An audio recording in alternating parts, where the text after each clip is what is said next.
Everybody, welcome to our very next episode of Two Dads, One Car, where we explore the hidden truths of fatherhood.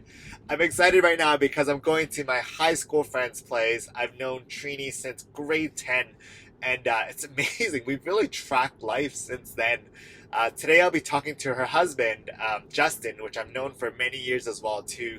They recently have a daughter, so just a couple months ago, and so we're learning about, the early stages of fatherhood, what it's like to raise a daughter, I guess, in the early stages. And best of all, they live really close to where I live. So right now we're on Fraser and 26, and we'll be heading to the house very shortly. Great, how are you? Good to see you. Good to see you also. Oh my gosh. Last time I saw you, this is before kid, and now this is... I think so. This is at Yeah, the big, at the brewery. or even at the brewery, and also, I think you had your wedding, your post-wedding Oh, yes. party. Here, actually. Yeah, we decided to do it all during COVID. Well, I did an initial introduction to you earlier, but maybe you could introduce yourself to the audience, name, and kind of your fatherhood journey up to this point. My name is Justin Williams. I have a business in the manufacturing tech field, and I'm married to one of your good friends, Trini, and came COVID time. We'd been dating for a lot of years, and we got engaged just right at the beginning of COVID, which was not coincidental or anything, whatever, just the timing the way it was. But we've been dating a long time. And then I was actually in the States for work during COVID at a critical customer install. And Trini called me and said, if you ever wanted to have a kid, now's the moment. There's nothing else to do. Let's do it. Why don't we get married next weekend when you get back from the States? And I was like, wow. Was that the story? Yeah. You didn't tell me that. Okay, we can do, yeah, I'm in, let's do it. So I think a week after that phone call, or maybe two, max, I think it was a week, we had a wedding in our backyard. Yeah. With our family, because obviously COVID, you can only have 10 people. And we kind of thought about, do we want to wait? No one knew when anything could happen. Yeah. So I didn't really want to wait another, who knows, now it would have been a year and a half, 2 years to get married. And we're very fortunate people. We were pregnant within a week. Amazing. Yeah, so that all worked out, and then had a baby now going on. She's about 9 weeks old. 10 weeks old. 10 weeks old. It's great. Wow. We're loving it. Well, I'm excited for this chat because, usually when we chat, it's always at a party or, Trini's around. She's not listening. Maybe she will be later. You're not listening now. But just really dive into it. And I didn't know that was the backstory about how it all happened. So that's hilarious. Yeah, I was definitely more pro kids than my wife. Trini's amazing, super career-oriented individual. And I was a little more... I'm career-oriented as well, and we travel a lot. We love to travel. We love to go and have a good time. And, the year before kind of COVID and stuff, I think I traveled 145 days of the year. Oh, my gosh. I was on an airplane every few weeks. I actually just traveled 2 weeks ago to Atlanta. I was in Atlanta for a week just a couple weeks ago there. My daughter was only 7 weeks old. Yeah. So for my work, I travel a lot.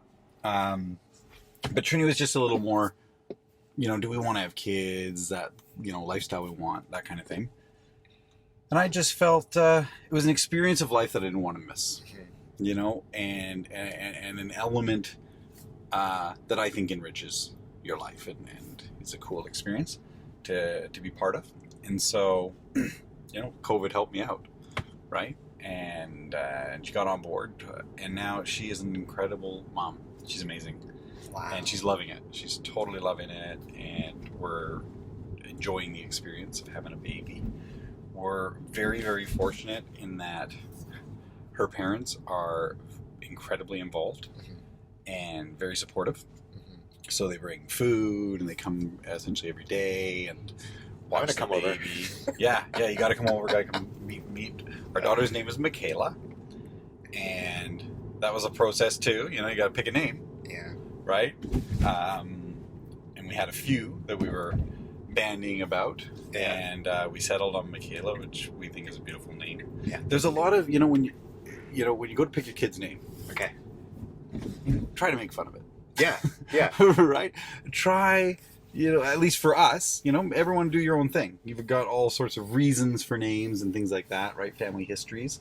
But mostly we were running through can you make fun of this name? Why? You know what I mean? Is she going to have a hard time in high school, right? Kids are mean. Yeah. Right? We've all been there. We've all been kids ourselves, right? Is it going to be hard on a resume even? Yeah. I have a very close friend of mine. We've known each other since elementary school, and he uses a pseudonym on his resumes just because he's worried about discrimination, right? And I think it's real. I think it's 100% real. He's got a very Middle Eastern sounding name, and he worries about people discriminating against him. So he uses a different name. And his sister, I think, uses his mom's maiden name because he's half Caucasian, half Indian, right? And I think his sister uses the mom's maiden name on her resumes even, right? Just to make sure, right? And I think that stuff is real. So when you're thinking of the name, obviously beautiful name, right? But do think about that a little bit, and then have fun with it. Yeah, and then have fun with it, right? So our daughter also has a Chinese middle name, I see. right? Lok Tong, and has a little nickname. What's the one? Did you choose that as well too? I didn't choose that. I know. I tried, but no. I can neither speak Chinese nor read Chinese. So her mom picked that for the baby, and everything's great, man. Being a parent is great. You'll love it. There's so many doors I can go down here, but the one that comes to mind right now is what are the unspoken truths of being a parent or being a father, if there were any? Oh, well, I think we're aliens. When you see this thing come out, right? And the first week, there's a lot of black stuff that comes out. Okay, you're gonna experience it. This is the raw truth. No, please, this is the best. I'm telling you, it's like from another planet. Okay, it is not human. And it's a bit shocking, but it's an interesting perspective on life, and I think the untruths as well. It's fun. Yeah. Those are the big unspoken thing. I was very fortunate. A friend gave me 2 great advice right before I had my kid. It's fun and take lots of video. Take lots of video. They change very quickly. My daughter on first day she was, in the hospital. Yeah. I got a photo of me with a cup of coffee, which you're not supposed to drink hot stuff near your kid, but whatever. A cup of coffee and her in my hand, on me. And I've got her whole body in my one hand. Oh my gosh. Now she's 13 pounds at 9 weeks. So she's like a full little kid, Yeah. And it's really fun. It's really fun. And you'll get the funny texts from your buddies that don't have kids. I got a lot of this too. Oh, this made me laugh. They would text me. My daughter's 2 weeks old. Yeah. Okay? And I would get a text that kind of it read. Maybe I was interpreting it wrong, but it read like, are you handling it, or kind of like, come on out for a beer because being a dad must be this horrible thing you want to get away from. Yeah. And they're not, or they don't know. They just haven't experienced that. It's not something you want to get away from. It's something you want to be at. You don't want to go for the beer because you're really enjoying spending time with your wife and your kid and having your family develop and blossom right there in front of you. You don't want to miss those moments, right? And it's fun. It's fun. It's exciting. It's super cute. She makes funny little sounds. She didn't even open her eyes for the first, I think the first week, maybe 2 weeks, we thought she was blind. We were like, I got a blind baby. Oh my God, what are we going to do here? She'll never open her eyes because they were swollen shut, right? And so we took her in a dark room, and finally she just kind of started they peeked open a little bit. And we were like, oh good, she's opening her eyes, That is such a fun perspective, Justin, and thanks for sharing that. I absolutely agree, right? There is that premise and notion that, fatherhood should be dreaded, it's not fun, you need to escape with the boys. And this is the first time I heard that perspective on this show, and I'm so glad you mentioned that, man. It's total bull. I don't know if I'm allowed to swear on Oh, this yeah, show. go ahead. It's bullshit. Yeah. Okay? It's total bullshit. This idea, you're getting into something that's not great. Yeah. Okay? it's wrong. Yeah. You're getting into something that is great. You're getting, and the stories. Oh, I hate how other parents that Trini and I have talked to that say to us, "Don't worry, it only gets better. It only gets better." I don't like hearing it because I'm enjoying right now. Yeah. And I think that if you take a perspective in life, that now is the best moment. Yeah. Okay? And yes, I hope life gets better. That's why I do the things I do in my life. You do want to enjoy the moment. And we love our daughter being this big and super cute. And we're taking in and enjoying the moments of that real beginnings phase. And I hear from it gets better. Now, I 100% understand if you're a parent watching and you're like, I have a kid that is screaming at me and is really hard. I feel for you and I understand. And there have been moments where I'm like, oh my God, please stop crying at me. Please. Please. Like, she hated me for a long time, okay? She still hates me at times. Right? She prefers to be held by her mom. And I'm okay with that.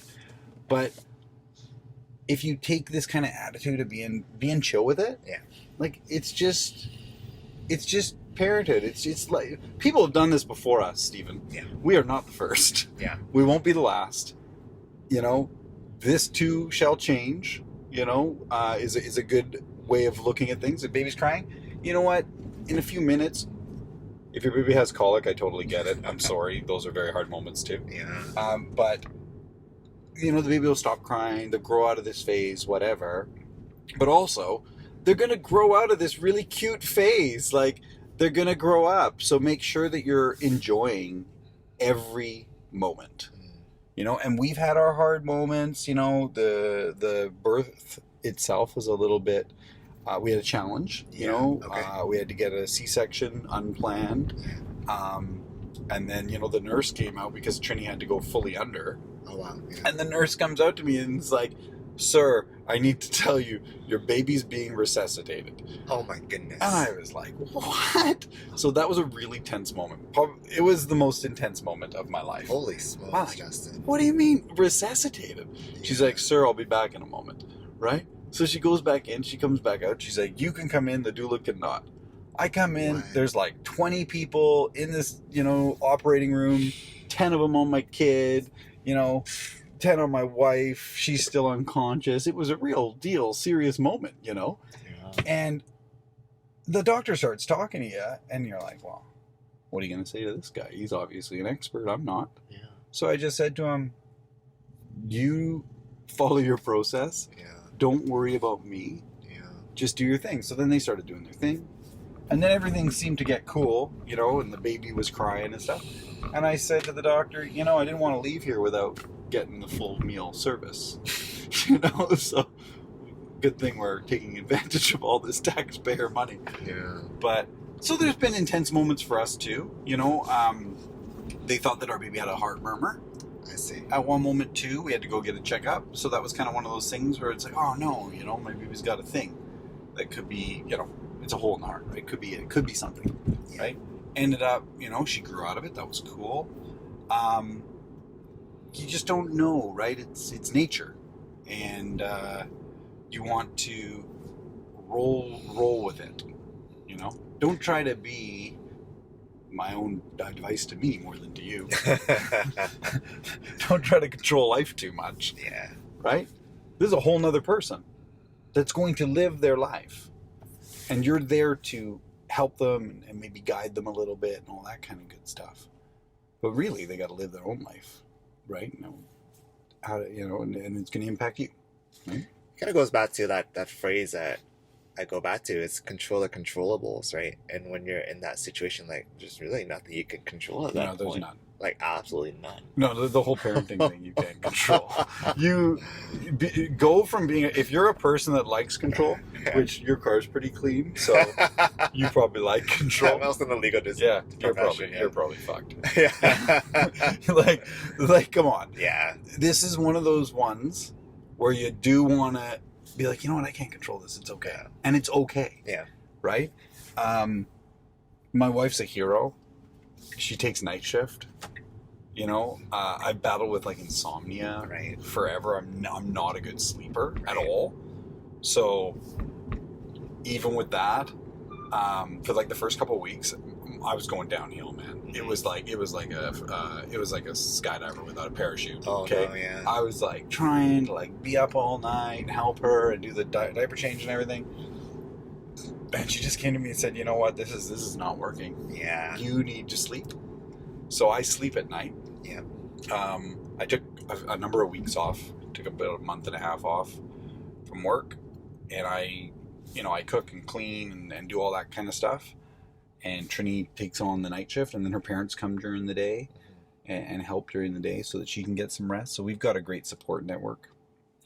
That's amazing to hear, Justin. And you know what I really connect with you and Trini. The both of you have such an amazing, I don't know if positive mindset is the right way of saying it, but like this amazing approach to life. It's like, why not? Let's go for it, right? And accept what can, and just being open to that idea of things happening. You know, one thing I realized during this journey is that there's always this culture of fear, like, what if this happens? What if this happens, right? And they're trying to sell you products. I don't know what it is. Yes. But right from the get-go, there is that, what if this happens? There's this whole mindset. I was like, oh my gosh, this is what parenting is. And when you mentioned earlier about your parents or your friends saying, hey, here's your escape, like, that's not the right way to approach this, I feel. Oh, those texts made me laugh after a while. Yeah. I'm like, yeah, you want to approach this as something that you are going to enjoy. Okay? Now, did I have a mental breakdown 2 weeks before the delivery? 100%. I think everyone does. I had that moment of like, oh my God. What was it? What have I done? You know? And I was also like, because I'd convinced my wife having a kid's a good idea. And I'm like, she's going to hate it. Oh my God, she's going to hate it. And I am going to live a life of terribleness. It's going to be like that, because when we got married, we went on a hike, on the Grouse Grind. You know the Grouse Grind? If you're not from Vancouver, it's a hike up a mountain, okay? Yeah. And we just got married. And halfway up, I said, here's the deal. There's no divorce. Yeah. Okay? You want to get out of this, you got to shoot me. Yeah. Okay? And I'll just hunt you down. Yeah. I'll continue to hunt you down until you shoot me. There's no divorce. There's no getting out of this, okay? Yeah. We are in for good. Okay? You can push me down the mountain right now if you don't want it. Right now, push me down the mountain. Yeah. We had a good laugh, and she's like, yeah, I'm in.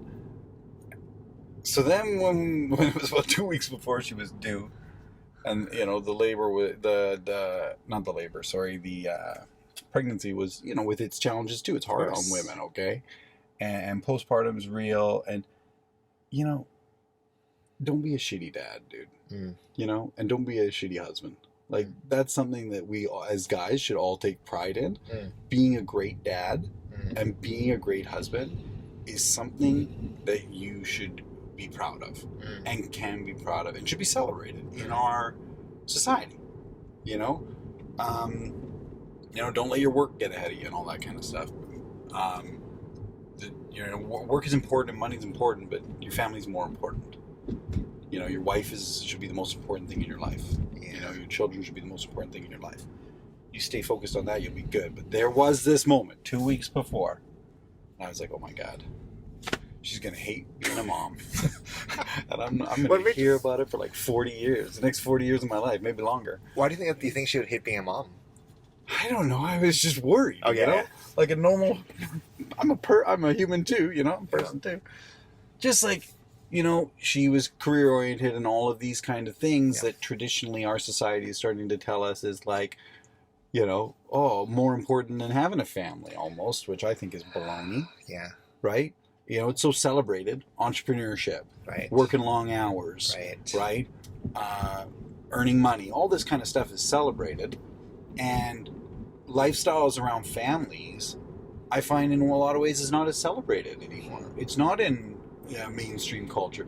What happened to Full House? Remember that show? Yep. Yeah, we don't have shows like that anymore. No, not at all. Now it's about, single people having ragers in the city, right? Which, hey, I was one of those single people. A lot of fun. A lot of fun. Yeah. Right? But it's not as celebrated, I find. And maybe I just don't watch TV anymore. Maybe there's lots of shows about it. Leave the comments, right? But being a great dad, being a great husband, that I think for all of us should be our number one focus. That's such a great layup and segue to kind of the next topic I wanted to touch on is, I mean, Justin, you have a thriving personal business. Trini is also thriving in her careers, right? And there's this notion of just fatherhood and being successful in business and career intermix. And I've been trying to explore that intersection because you're right. Because before it's like, you either full career or full fatherhood. Like, what does that mix look like to you if you were to distill it down? I think it's totally doable. And I think that that parents are pretty driven to also be successful in their career. Yeah. Because they have children that they want. You want to be successful in your career to give the best life you possibly can to your kids, right? But with that said, don't let your career cloud your vision that your family is the most important thing in your life, right? I think generations ago people got by with a lot less. Yeah. People talk about why we need to have two income earners now. We need to have two income earners because everybody wants to have a multi-million-dollar house, a luxury sports car, a boat, and go away on multiple trips every year. Yeah. That lifestyle is very expensive.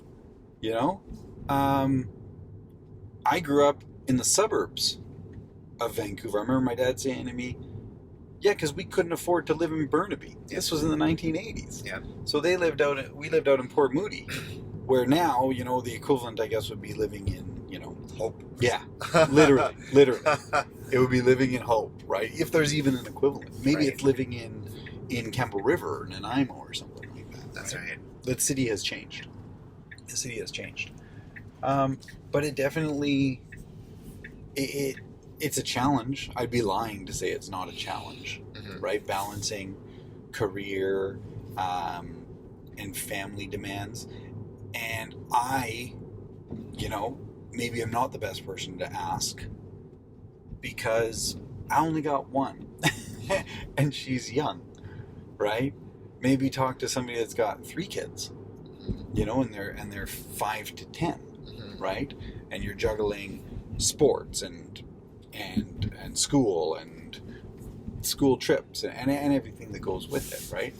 And this is the beauty of these kind of dialogues, right? Like, I don't think anyone has it down perfectly, but I feel like so much of it is about the mindset and coming at it with the right intention and even acknowledging that, hey, maybe I'm still early on, but the fact that you're thinking about it. I mean, back in the day, like, would you ever hear 2 dads talking about this kind of stuff? Maybe over beers, or maybe like it's not as discussed. So just even hearing that insight, it's a little early for a beer. It's 11 in the morning. But I would totally do that. I'd go for a beer right now. Yeah, do like a beer drive through. Any time that you can get that, take it, because they become fewer and far between. I think dads having open dialogue, right? Yeah, like people talking about it, right? Or even dads being involved in parenting. Yes, let's start there. How right? about that? How about this idea that, like, maybe, and I think that our generation is changing that. Yeah. For the better. Yeah, absolutely. Right? And I think that's a good thing. I think that's a very good thing. I think that dads need to be involved in their children's lives. And I think that the dialogue about it, and also just like the shift that it's like, oh, it's all the mom. Yeah, that's right. Right? It's pretty undeniable that the kid likes the mom more at the beginning, though. I'll tell you that. Like, it's pretty obvious that at least my daughter, maybe your children are different, but my daughter really likes my wife. But even speaking on that, right? Yeah, before traditional views, like, it's the mother and etc. But like, look where it's led us today, right? It's led us to so many situations where, dads don't feel as involved. You end up with, various issues that come up, like whether it's daddy issues or like other things that transpire. And I find that the maybe good or bad, my thinking is that the modern approach is that a happy child needs a happy mother and a happy father. You need both to be just as involved, because I learned things from my mom and my dad separately. Yeah, and it's hard to say that it's one without the other. Yeah, I know. There's only so much influence of parents too, though, right? Like, yeah, my parents are divorced, and my dad traveled a lot for work. And my mom was a unique individual. And I hope I turned out fine. I think in my own eyes I turned out great. I think we all did, right? all you can really do, I feel, is give a calm, stable-ish, environment. Now, what does that mean, Like, do I want to travel a lot still? 100%. Yeah. Would I love to be able to, kind of show my daughter the world and take her around and all that good stuff? There's a lot of people that say, oh, I don't know, babies don't travel or whatever, blah, blah, blah. It's up to you too, right? You can do whatever you want. I don't think there is one right way. You know what I mean? I think too often we get a little bit tunnel visioned on what that there's like a prescribed thing. Yeah. Kids are very adaptable. And don't put too much pressure on yourself. That's, I think, another way that we can end up putting a lot of pressure on ourselves is thinking, I gotta be this perfect parent. Yes, glowing parent. Yes. Not really. Think about back when you were a kid. Like, it wasn't that long until you're like, don't want much to do with your parents. Yeah. Suck up the moment when they do, which is what, till they're about 12, right? Influence them well, because you do have a major influence on your kid. I think don't underestimate that as well, right? But then also don't overestimate it, or you put too much. You're gonna put so much pressure on yourself. I guess the very last question to kind of end off this episode is that if you had a chance to say something to yourself just before, when you're in that C-section, that crazy operation, like if you had to read a note from yourself in the future, what would be on that note? Stay calm. That's it. Stay calm, relax. It's going to unfold. That's it. And that for parenting, even after that. Yeah. From moment one, the best is stay calm. It's all good. It's all going to be good. And you're a better parent for it. Love it. Well, thank you, Justin, for being on the show. That was Appreciate awesome, dude. I Thank you learned so so much about this. I'm sure the audience did as well. Check us out on Apple Podcasts, on Spotify, on YouTube. We're everywhere. So love the responses so far, and keep watching. That is all. Thanks. Thanks. Perfect. Cheers.